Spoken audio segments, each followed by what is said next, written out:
Tonight we'll read Caps for Sale. There was a peddler who sold caps, but he was not like an ordinary peddler carrying his wares on his back. Caps for sale.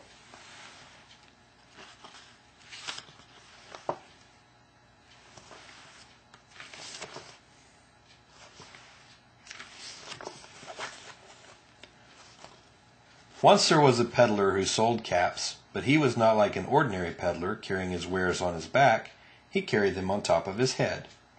First he had on his own checked cap, then a bunch of gray caps, then a bunch of brown caps, then a bunch of blue caps, and on the very top a bunch of red caps. He walked up and down the streets, holding himself very straight so as not to upset his caps. As he went along he called, "Caps! Caps for sale! 50 cents a cap!"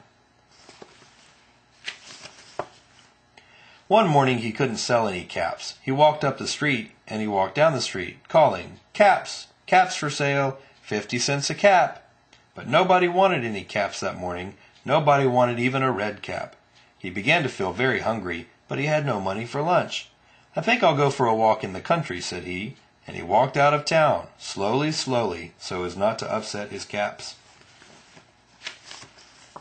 He walked for a long time until he came to a great big tree.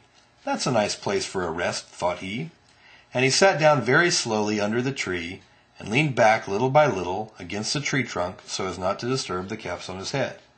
Then he put up his hand to feel if they were straight. First his own checked cap, then the gray caps, then the brown caps, then the blue caps, then the red caps on the very top. They were all there, so he went to sleep. He slept for a long time. When he woke up, he was refreshed and rested. But before standing up, he felt with his hand to make sure his caps were in the right place.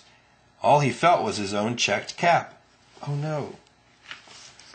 He looked to the right of him, no caps. He looked to the left of him, no caps. He looked in back of him, no caps. He looked behind the tree, no caps. Where did all the caps go? Then he looked up into the tree. What do you think he saw? On every branch sat a monkey. On every monkey was a gray or a brown or a blue or a red cap. Look at all those crazy monkeys. The peddler looked at the monkeys. The monkeys looked at the peddler. He didn't know what to do. Finally he spoke to them. "You monkeys, you," he said, shaking a finger at them. "You give me back my caps." But the monkeys only shook their fingers back at him and said, "Tis, tis, tis." This made the peddler angry, so he shook both hands at them and said, "You monkeys, you give me back my caps."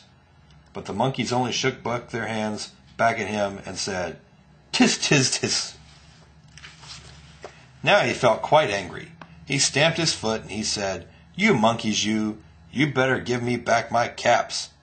But the monkeys only stamped their feet back at him and said, "Tis, tis, tis." By this time the peddler was really very, very angry. He stamped both his feet and shouted, "You monkeys, you must give me back my caps." But the monkeys only stamped both their feet back at him and said, "Tis, tis, tis."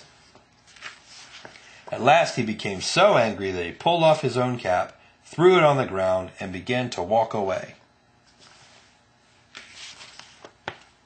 But then each monkey pulled off his cap,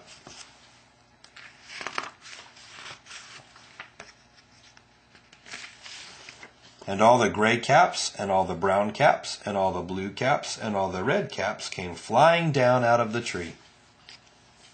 So the peddler picked up his caps and put them back on his head. First his own checked cap, then the gray caps, then the brown caps, then the blue caps, then the red caps on the very top. And slowly, slowly he walked back to town calling, "Caps! Caps for sale! 50 cents a cap!"